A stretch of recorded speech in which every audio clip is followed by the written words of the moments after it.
Alright guys, how's it going? Welcome back. Today I'm in this 2004 MGTF. This is a very pretty mid-engined rear-wheel drive British sports car. So on paper at least, it should be quite an interesting car. Or will it just be like most things that come out of Longbridge? Alright, I suppose, but let down by its execution. And that's the difference between a good car and a great car, that attention to detail. Sadly, whoever was in charge of attention to detail at MG Rover must have either been asleep most of the time or stood outside holding a placard. The MGTF, originally called the MGF, was launched in 1995, just after MG Rover was sold by British Aerospace to BMW. The Germans, not long after that, sadly broke up the company, and by 2002, MG Rover was sold to the Phoenix Group for just £10. The new company rebadged and relaunched this car in 2002. I've rebadged it, you fool. Now, not long after that, in 2005, MG Rover went into administration. They managed to sell off some of the company, and part of the company was sold to a Chinese company called Nanjing Automotive, who continued to make this aging and decrepit car until 2011. Now, in my opinion, the MGTF missed out on two excellent opportunities. Firstly, Rover had very strong ties with Honda, so this could have been the best Anglo-Japanese relationship since John and Yoko. This could have been a cracking roadster like the MX-5, with a Japanese brain and a British heart. The second opportunity they missed was whilst they were owned by BMW. This could have been some sort of rebadged Z3 with a straight 6 3-litre engine under the bonnet. That never happened either. Anyway, enough of the history lesson, let's find out what the car's like. I've been trying to figure out who might buy the MGTF, and I've been struggling. He might buy it there in the G-Reg XR3. But no, seriously, who's the target audience for this car? Because if you want a cheap, fun little roadster, you just buy an MX-5, surely. But I suppose some people do have issues with the whole image of the MX-5. So perhaps that's the market. If you're in the market for a fun little roadster that you keep in the garage and just take out every other Sunday, this might actually do the job, because they are quite cheap. I mean, you can pick up ropey examples for less than £1,000. Something half decent with low miles in a good colour will set you back around £3,000.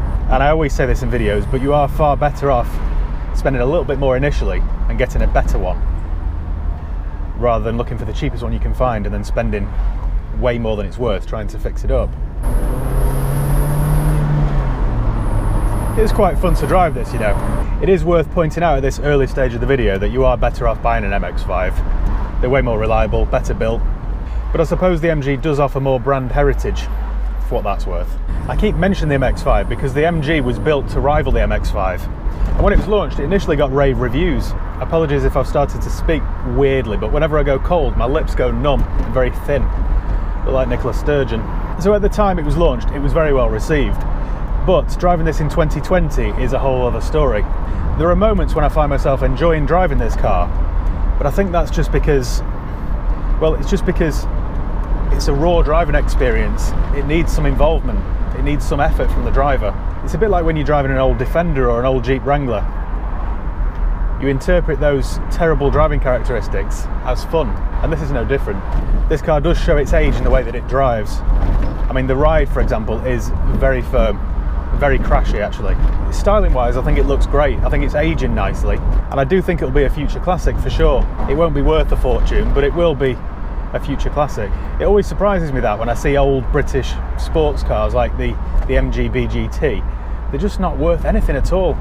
So somebody's kept it there under a sheet for years and years, kept it pristine, and then when you come to sell it, it's worth tuppence. It's a bit like when you watch the Antiques Roadshow and you see some frail old lady on the lawn at Castle Howard showing off her old hideous vase that she's treasured and pampered for 50 years. Also, Fiona Bruce can tell her that it's worth £120. Well, what are you going to do with the money? Well, to be honest, Fiona, it cost me more than that in fuel getting up here. So probably nothing. Sorry, where was it? Yeah, the styling. So it's a pretty car, this. There's no denying it. It just looks balanced and fun. I like the front end. I like the air intakes on the side. I think the rear end looks great too, with its twin exhausts, although I think one of them's just stuck on. You can even buy a chrome luggage shelf thing for the, or luggage rack for the boot lid, which is like something you'd expect to see in Aidensfield. It's all very quintessentially British. Also, this one's finished in trophy blue, which has got to be the best colour for one of these. It's a gorgeous colour. It looks great in any sort of MG.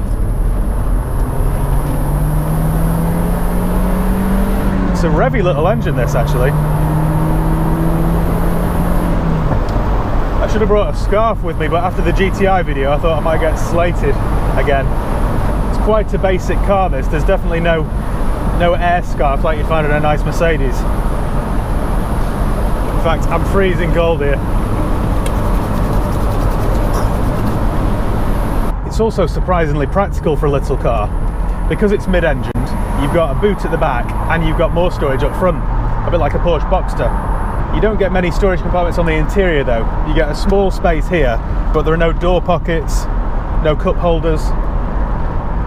So yeah, interior space is limited. I think the fact there are no cup holders is a blessing, to be honest. The ride is that firm, if you were to put a drink in there, it would spill everywhere. You'd end up wetter than a passenger on the Titanic. The seats are quite comfortable though. This one has the optional leather interior, which looks nice, but they are very, very comfortable to sit on. If you're in the market for an MGTF, I would look out for one which has leather seats. I think they're a must. I think I've bought the only MGTF on the market with a roof that doesn't leak. So if you buy one with a cloth interior, even after the lightest of showers, you'll end up with a driver's seat a bit like an armchair at an old folks' home. As for the rest of the interior, everything's laid out well. It looks alright, it's just not the best quality. Everything you touch and press feels very cheap. A lot of things feel like they'll come off in your hand. And it's all just been cobbled together using bits of old Rover. You've got the mirror switch here from an old Montego. You've got the window switches from an old Freelander. Yeah, it's more like something they'd make on Scrap Heap Challenge. I quite like the horn buttons though. And they work. Result. It's got quite a small, chunky steering wheel, which suits this kind of car. And the driving position's pretty good, visibility's good, obviously, because it's quite a small car. It does feel like the little English sports cars of yesteryear. I think these are the stalks from a Honda, you might be able to tell me actually. I think that's what they're from. I know the fact it's a bit of a parts bin special probably won't bother most people. You'll have to be a bit of a car geek to be able to spot the obvious parts. But overall, it's not bad really. You've got to remember this car is from 1995, so I feel like a bit of a bully for keep picking on it. To drive, it's quite a fun little car. The engine sits behind me. It's a 1.8 litre K-series engine. It's rear-wheel drive. It's got all the ingredients there for being a fun little sports car, and it is. It's quite a revvy little engine. The gearbox is quite good. The throws are quite short, and it's quite notchy and rewarding to operate. Almost like an MX-5, just not quite as good. The ride is firm though. It's very harsh. It crashes around. You feel all the bumps. If you run over a coin in this car, you'll be able to tell whether it's heads or tails.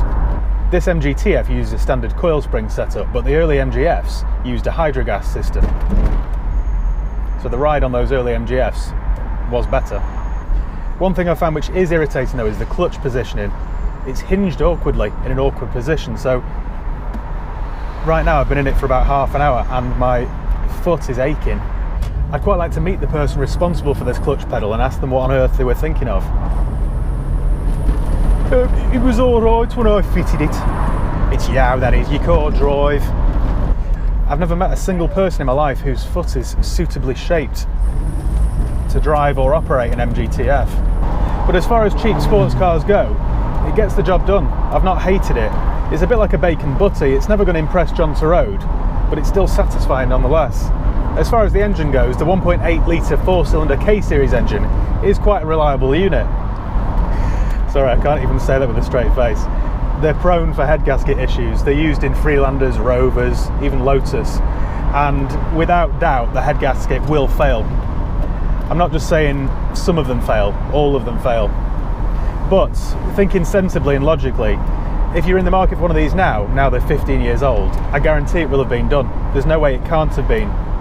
This is a 2004 car, and I guarantee the head gasket will have failed on this in maybe summer 2005, so it will have been done. And all jokes aside, once the head gasket's done, it's quite a reliable engine. If you're in the market for one, make sure it's had its cam belt done, make sure it's had its head gasket done, and regular oil changes, and you can't really go wrong. Running costs shouldn't be high either. In terms of fuel economy, you'll probably do 30 miles per gallon around town and maybe 36, 38 on a motorway run. So they're not very thirsty engines, especially on the MGTF because they're quite light cars. Insurance wise, that shouldn't be too high either because there are plenty of insurance companies out there who'll classify this now as a classic. or you know, like an occasional used car. The road tax isn't high either. I think it falls into the 2-3. No, does it? Should have checked that before, shouldn't I? I was going to say it falls into the 225 bracket, but I think it could be the 330 bracket. I'll find out afterwards and I'll put it in. Generally speaking, they're not that unreliable, these cars. Check that the roofs don't leak, because every other one that I've ever bought has had a leaky roof. So you might want to think about storing it under a carport, under a sheet, or in your garage. Even though the company's gone bust, parts are readily available and they're quite cheap. So it is something you could run on a tight budget. I'm over the moon to have bought this one because I've been meaning to film with one of these cars for a while, and I was offered this one in trophy blue and thought, why not? This particular one has had 8 owners, which I know sounds quite high, but for a 16-year-old car it's not too bad. And crucially, the last owner's had it for 7 years, which is always a good sign. In the boot there is a box containing all the service history, spare key, locking wheel nut, and every single receipt and previous MOT has been laminated, which tells me 2 things. It tells me that the previous owner had a home office with a laminating machine and an empty diary. If you ever have the idea of buying an old I can't even speak. My lips have gone numb. It's freezing. If you ever have the idea of buying an old English sports car, like an MGB GT, drive one of these, because trust me, you won't want to go much older than one of these. It's got some of the creature comforts of a modern car, and that's about it. If you go older, well, you just wouldn't want to drive something older than this. I mean, this is the kind of car that's only going to be used on a Sunday afternoon, and that's perfect. The thought of driving one of these every single day does repulse me a little bit, but to take it out on a decent day, even in the winter, you will have some fun in it. Personally, I'd rather go with an MX-5, but if you are fiercely patriotic, then the MGTF isn't a bad option. I could see how this could appeal to some people because you do have to drive it, and when you drive modern cars all the time, you forget that. It sounds daft, but you really have to drive it, you have to work it. So I don't think it's as nice to drive, or as much fun, or as reliable as an MX-5, but I suppose it all comes down to personal preference, and as I said earlier, the MG has more brand heritage. And I have a slight affinity to the brand because we share the same initials. So there we are, the MGTF. I wouldn't buy one personally, but each to their own. So thanks once again for watching. Make sure you subscribe if you haven't done already. You can follow me on Facebook, Instagram, Twitter. I'll leave the link below. Give the video a thumbs up if you enjoyed it. If you've got any comments or questions, let me know below, and I'll do my best to get back to you. So yeah, cheers guys. I'll see you next time.